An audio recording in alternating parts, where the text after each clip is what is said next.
오늘 하나님께서 저와 여러분에게 주시는 말씀은 누가복음 2장 1절에서 14절 말씀입니다. 한 절씩 교독하고 마지막 절은 같이 읽도록 하겠습니다. 그때 가이사 아구스도가 영을 내려 천하로 다 호적하라 하였으니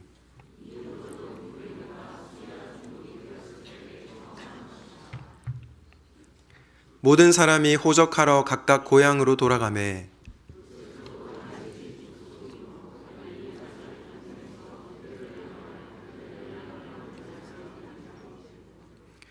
그 약혼한 마리아와 함께 호적하러 올라가니 마리아가 이미 잉태하였더라. 첫 아들을 낳아 강보로 싸서 구유에 뉘었으니 이는 여관에 있을 곳이 없음이러라.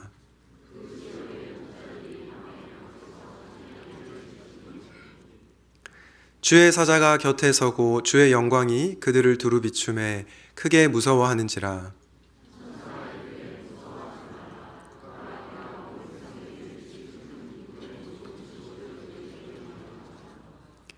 오늘 다윗의 동네에 너희를 위하여 구주가 나셨으니 곧 그리스도 주시니라.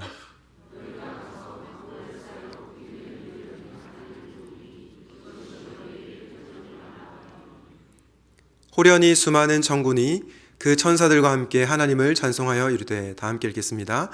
지극히 높은 곳에서는 하나님께 영광이요 땅에서는 하나님이 기뻐하신 사람들 중에 평화로다 하니라. 아멘. 오늘은 삶이 그대를 속일지라도 라는 제목으로 말씀을 전하겠습니다. 러시아 문학의 아버지인 알렉산드로 푸시킨이 우리가 잘 아는 삶이 그대를 속일지라도 시를 썼습니다. 바로 이 내용인데요. 삶이 그대를 속일지라도 슬퍼하거나 노여워하지 말라. 슬픔의 날을 참고 견디면 기쁨의 날이 반드시 오리라. 푸시킨은 이 시를 통해서 삶의 희망을 잃고 살아가는 사람들에게 용기와 희망을 주기 원했던 것 같습니다. 사실 그의 삶은 정말 고단한 삶이었습니다. 그는 평생 정치적인 탄압과 유배로 고통스러운 삶을 살았습니다. 그런 상황 가운데서도 삶의 희망을 잃지 말라고 이 시를 썼던 것이죠. 사실 오늘 본문에 나오는 누가복음의 시대도 만만치 않은 시대였습니다. 오늘 본문 1절 말씀에 보니 가이사 아구스도 황제가 칙령을 내려서 온 세계가 호적 등록을 하게 됩니다. 여러분, 가이사 아구스도가 어떤 자입니까? 절대 권력을 가진 자였죠. 이 황제는 훌륭한 행정가였고요. 로마 제국의 모든 상황을 잘 아는 인물이었습니다. 번영과 평화를 가져다 준 인물이었습니다. 소위 말하는 팍스 로마나를 실천한 그런 인물이라고 할 수 있습니다. 그런데 가이사 아구스도가 인구 조사를 했던 이유는 군대 징집과 세금 징수를 위해서였습니다. 그는 로마의 진정한 평화를 가져다 주는 것처럼 보였지만 사실은 수많은 민초들이 그로 인하여 고통을 당했던 것입니다. 실제로 그는 권력을 얻는 과정에서 굉장히 무자비한 모습을 보이기도 합니다. 여러분, 이런 시대를 살아갔던 요셉과 마리아, 그리고 당시의 목자들은 어떤 마음이었을까요? 저는 정말 고통스러운 삶을 살았다고 생각합니다. 그런 시대 가운데 오늘 성탄의 복음이 선포되고 있습니다. 우리 누가복음 2장 10절 함께 읽겠습니다. 시작. 천사가 이르되 무서워하지 말라. 보라, 내가 온 백성에게 미칠 큰 기쁨의 좋은 소식을 너희에게 전하노라. 여러분, 하나님께서 천사들을 통해 목자를 위로하고 있습니다. 무서워 말라. 내가 큰 기쁨의 좋은 소식을 너희에게 전하겠다. 여러분, 이 복음의 큰 기쁜 소식은 어떤 소식일까요? 오늘은 복음의 기쁜 소식을 묵상하고 또 복음에 합당한 삶을 살아가기를 도전하는 말씀을 전하려고 합니다. 바라기는 묵상하실 때 복음의 기쁜 소식으로 인하여 삶이 여러분을 속일지라도 믿음의 걸음을 우직하게 걸어가시기를 예수님의 이름으로 축원드립니다. 삶이 그대를 속일 때 우리가 붙잡아야 할 복음은 무엇인가? 가장 첫째는 하나님이 통치하신다입니다. 하나님이 통치하신다. 이것이 복음의 기쁜 소식이라는 것이죠. 우리 이사야 52장 7절 말씀을 함께 읽어보도록 하겠습니다. 시작. 좋은 소식을 전하며 평화를 공포하며 복된 좋은 소식을 가져오며 구원을 공포하며 시온을 향하여 이르기를 내 하나님이 통치하신다 하는 자의 산을 넘는 발이 어찌 그리 아름다운가. 여러분, 좋은 소식이 무엇입니까? 복음이죠. 그런데 복음이 어떤 뜻인가?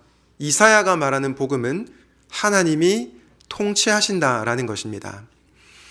우리는 흔히 복음을 말할 때 예수님이 나의 죄를 용서해 주셨다. 그래서 그것으로 인해 우리가 구원받았다. 이 복음의 기쁜 소식을 잘 알고 있습니다. 그런데 이사야가 말하는 좋은 소식, 곧 복음은 무엇입니까? 하나님이 저와 여러분의 삶을 통치하신다라는 것입니다. 아마 누가복음 시대 때 수많은 사람들은 가이사 아구스도가 로마를 통치한다라고 믿었을 것입니다. 왜냐하면 그의 말 한마디면 모든 것이 이루어지는 시대를 살았기 때문이죠. 실제로 그는 호정령을 통해서 자기 마음대로 제국을 쥐락펴락했습니다. 그러나 여러분, 성경이 알려주는 진실은 무엇입니까? 가이사 아구스도 위에 하나님이 계시다라는 것입니다. 가이사 아구스도는 스스로를 제국의 절대 1인자라고 생각했지만 실은 하나님이 이 땅과 이 나라를 다스리신다라고 선포하고 있는 것입니다. 여러분, 성경에 나오는 느부갓네살도 보면 동일한 내용을 얘기하고 있습니다. 느부갓네살이 어떤 존재였습니까? 역사상 가장 강한 군주 중에 한 명이었습니다. 돈도 있었고 권력도 있었습니다. 그런데 참 아이러니컬한 것은 느부갓네살 역시 인간적으로 두려움에 빠져 있었다라는 것입니다. 다니엘 4장 4절과 5절입니다. 나 느부갓네살이 내 집에 편히 있으며 내 궁에서 평강할 때에 한 꿈을 꾸고 그로 말미암아 두려워하였으니 곧 내 침상에서 생각하는 것과 머릿속으로 받은 환상으로 말미암아 번민하였었노라. 여러분, 느부갓네살이 어떤 자라고 얘기했습니까? 돈도 있고 힘도 있고 권력도 있었습니다. 그런데 5절 말씀에 보니 그가 받은 환상으로 말미암아 번민하였다라고 말씀하고 있습니다. 여러분, 이것을 통해서 우리는 무엇을 알 수 있습니까? 아무리 돈이 많아도 아무리 힘이 있어도 하나님의 다스림을 받지 않으면 불안과 번민에 빠질 수 있다라는 것이죠. 그런데 느부갓네살이 불안했던 이유가 뭡니까? 바로 해석되지 않은 꿈 때문이었습니다. 느부갓네살은 바벨론의 지혜자들에게 자신의 꿈을 해석해달라고 하지만 아무도 그의 꿈을 해석해주지 못했습니다. 오직 다니엘만이 그 꿈을 해석해 주었죠. 그러면서 다니엘은 느부갓네살을 향해 회개하라고 촉구합니다.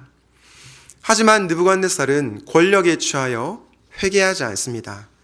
도리어 그는 내가 세운 이 도성 거대한 바벨론을 보아라 라고 말하고 있습니다. 여러분, 이 말이 느부갓네살 입에 채 떨어지기도 전에 어떤 일이 일어납니까? 다니엘 4장 31절과 32절을 보겠습니다.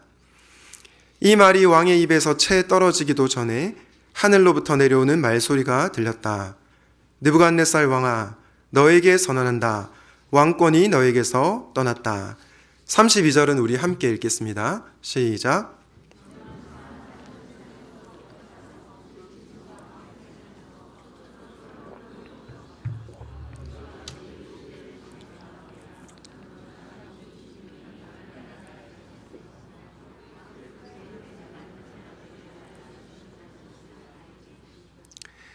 여러분, 하나님께서 느부갓네살에게 하는 말씀이 무엇입니까? 너는 가장 높으신 분, 즉 하나님이 인간의 나라를 다스림을 기억하라고 얘기하고 있는 것입니다.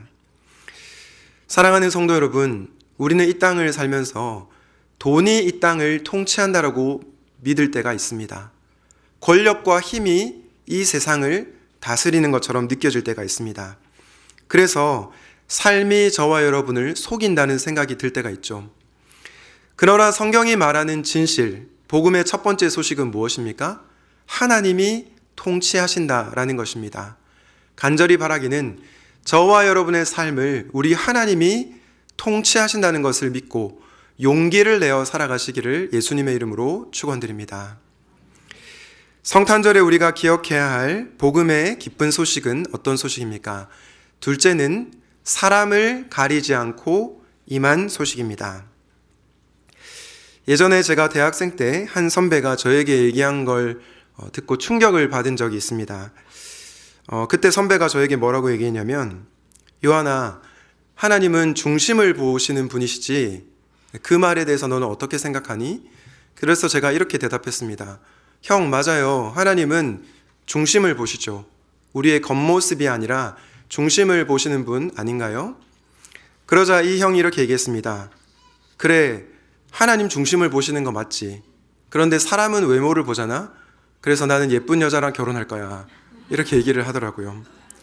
저는 이 말을 들으면서 상당히 찝찝했지만 부인하기가 어려웠습니다. 여러분, 우리가 살아가는 시대는 어떻습니까? 외모를 보는 시대이죠. 학벌과 연봉, 지평수와 타고 다니는 차, 이렇게 겉모습을 보는 시대입니다.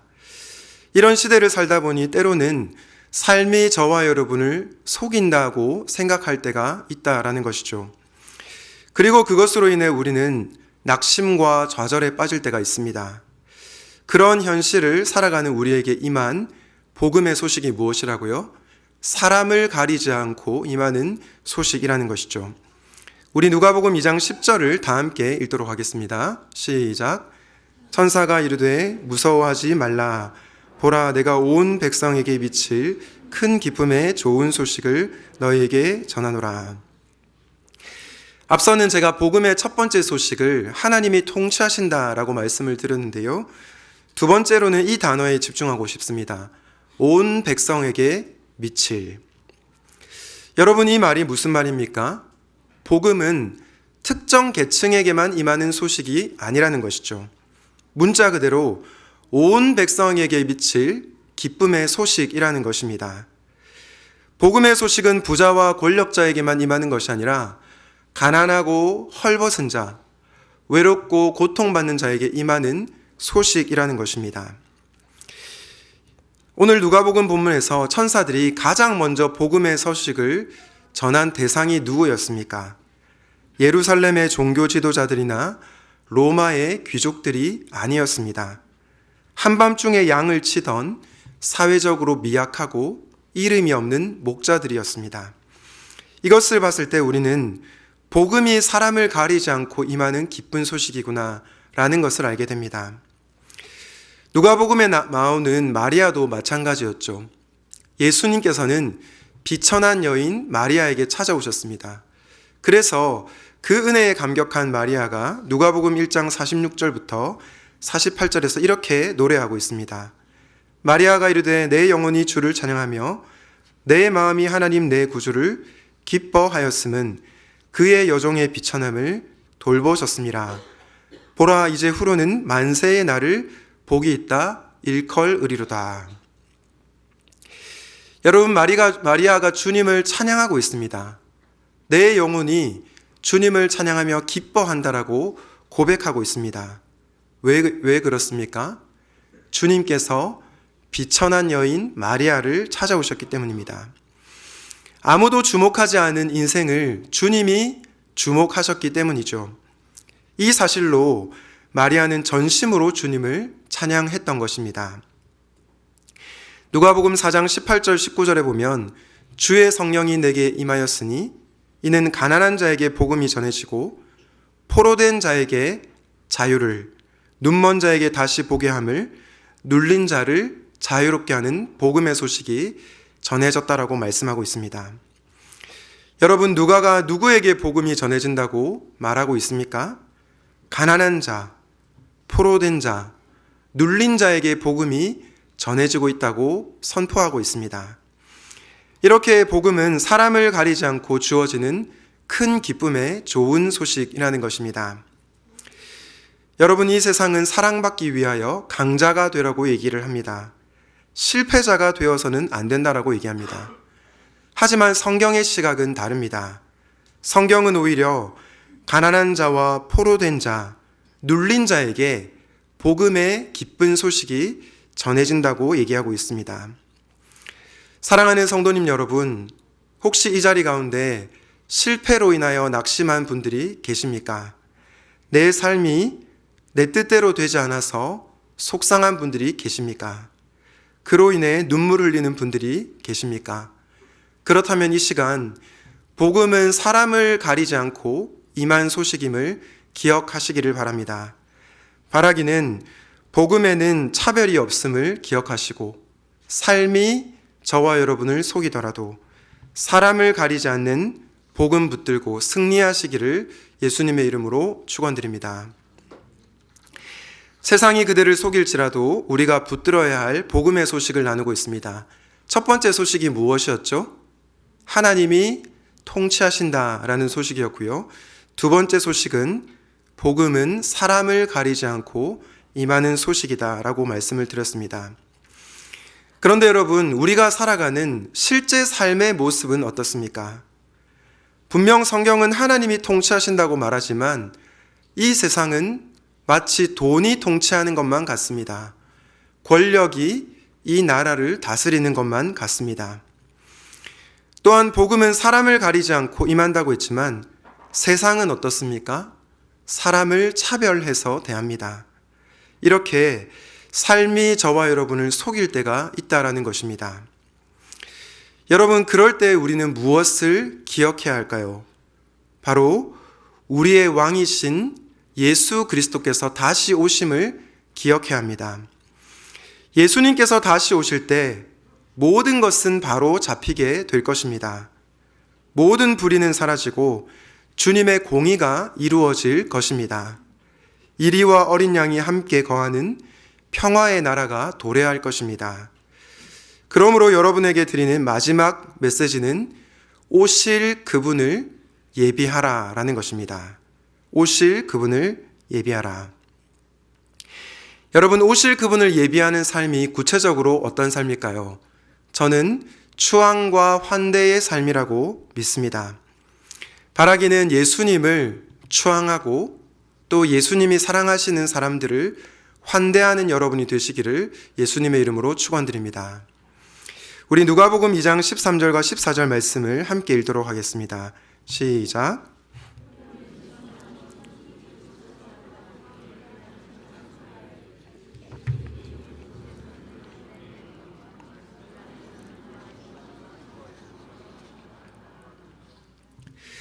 여러분, 수많은 천군과 천사들이 무엇을 하고 있습니까?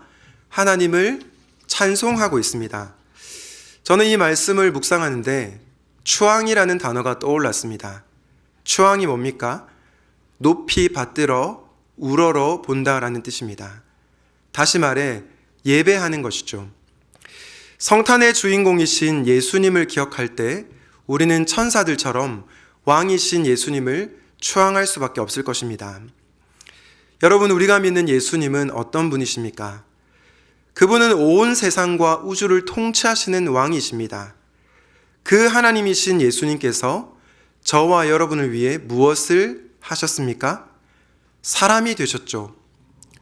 정말로 낮은 구유에서 태어나셨습니다. 지극히 연약한 아기의 모습으로 오셨습니다. 그리고 예수님은 사람으로 이 땅에서 우리와 똑같은 고난과 질고를 겪으셨죠. 결정적으로 십자가에서 죽으시고 부활하셨습니다. 그리고 그분은 다시 오셔서 악인을 심판하고 예수 믿는 우리를 구원하실 것입니다. 이 예수님을 향한 우리의 반응은 어떠해야 할까요? 저는 당연히 추앙이라고 생각합니다. 그분을 높이 받들어 우러러보고 예수님의 이름을 온 세상에 알리는 것입니다. 사랑하는 성도님 여러분, 성탄의 주인공은 누구이십니까? 성탄의 주인공은 산타클로스도 선물을 주고받는 저와 여러분도 아닙니다. 성탄의 진정한 주인공은 하늘 보좌에 권세를 내려놓고 이 땅 가운데 오신 예수님이십니다. 바라기는 이 예수님을 추앙하는 여러분이 되시기를 예수님의 이름으로 축원드립니다.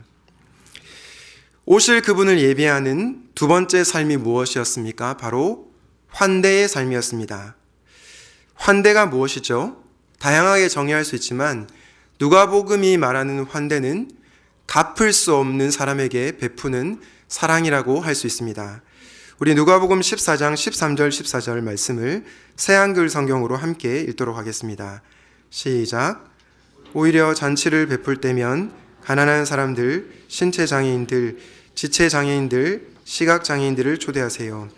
그러면 그대는 복이 있을 것입니다. 그들은 그대에게 되갚을 수 없을 것이기 때문입니다. 의인들이 부활할 때에 하나님이 그대에게 되갚아 주실 것입니다. 여러분, 예수님께서 왜 가난한 자들, 장애인들을 잔치에 초대하라고 명령하셨습니까? 그 이유는 그들이 되갚을 수 없기 때문입니다. 하나님의 되갚음을 기억하고 되갚을 수 없는 존재들에게 환대의 사랑을 실천하라고 명령하신 것입니다. 여러분, 우리는 이 세상에서 어떤 삶을 살아갑니까? 모두가 계산 본능을 갖고 살아갑니다. 내가 상대에게 이만큼 잘해주면 상대도 나에게 그 정도의 보상을 해주겠지. 또한 내가 한 만큼 해주지 않으면 서운함을 느끼며 살아갑니다. 우리에게 계산 본능이 있는 것이죠. 그런데 그런 계산 본능을 가진 우리를 향해서 예수님께서 조건 없이 환대의 사랑을 실천하라고 명령하고 계십니다. 사람에게서 되갚음을 기대하지 말고 하나님의 되갚음을 기대하라고 말씀하고 계십니다. 이것이 바로 누가복음이 말하는 환대의 삶인 것이죠. 사랑하는 성도 여러분, 환대의 삶은 오실 그분을 예비하는 삶입니다.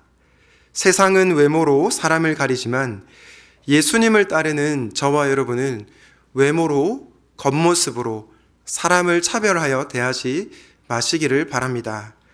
오히려 되갚을 수 없는 이들에게 조건 없는 환대를 베풀며 오실 그분을 예비하는 삶을 살아가시기를 주님의 이름으로 축원드립니다. 말씀을 맺겠습니다. 우리가 살아가는 이 시대는 누가복음의 시대와 다른 시대이지만 저와 여러분도 이 땅을 살면서 삶이 우리를 속인다라고 느껴질 때가 있습니다. 하지만 그런 쉽지 않은 현실 가운데서도 복음의 소식을 기억하시기 바랍니다. 이 세상은 돈과 권력이 다스리는 나라가 아니라 하나님이 통치하시는 나라이다.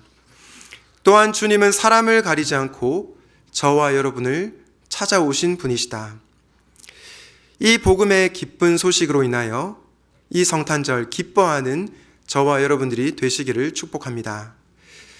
그럼에도 불구하고 삶이 여러분을 속인다는 생각이 들 때 다시 오실 그분을 고대하시기를 바랍니다. 오실 예수님을 예비하기 위하여 그분을 높이 우러러보는 추앙을 하시고 또 예수님이 사랑하신 갚을 수 없는 사람들에게 환대의 삶을 실천하시기를 바랍니다. 이 복된 성탄절 우리에게 임한 복음의 기쁜 소식을 기억하시고 복음에 합당한 삶을 살아가는 저와 여러분이 되시기를 예수 그리스도 이름으로 축원드립니다. 아멘. 오늘 말씀을 기억하면서 함께 나는 주를 섬기는 것에 후회가 없습니다. 찬양하도록 하겠습니다. 사랑과 은혜가 풍성하신 주님, 성탄의 시절에 저희가 성탄의 주인공이신 예수님을 기억합니다. 예수님께서 우리의 삶을 통치하신다는 사실과 또한 우리를 외모로 겉모습으로 차별하여 대하지 아니하시고 조건 없이 있는 모습 그대로 사랑해 주신다는 그 소식으로 말미암아 감격하며 기뻐하는 샘물의 모든 성도님들 되게 하여 주시옵소서. 비록 삶이 우리를 속인다 할지라도 오실 예수님을 고대하기를 원합니다. 예수님께서 다시 오실 때 우리가 매주 예수님을 추앙하며 살았습니다. 또한 갚을 수 없는 존재들에게 환대의 사랑을 실천하며 살았습니다. 이것이 나의 간증이오라고 고백하는 모든 성도님들 되게 하여 주시옵소서. 이후의 모든 시간 가운데 예수님을 더 깊이 묵상하며 예수님의 은혜를 흘려보내는 사랑하는 모든 샘물의 성도님들 되게 하여 주시옵소서. 주 예수 그리스도의 은혜와 하나님의 사랑과 성령의 교통하심이 복음의 기쁜 소식으로 인하여 감격하며 복음에 합당한 삶을 살아가기로 소원하는 이 자리에 모인 모든 무리들 가운데 지금부터 영원토록 함께 있을지어다. 아멘.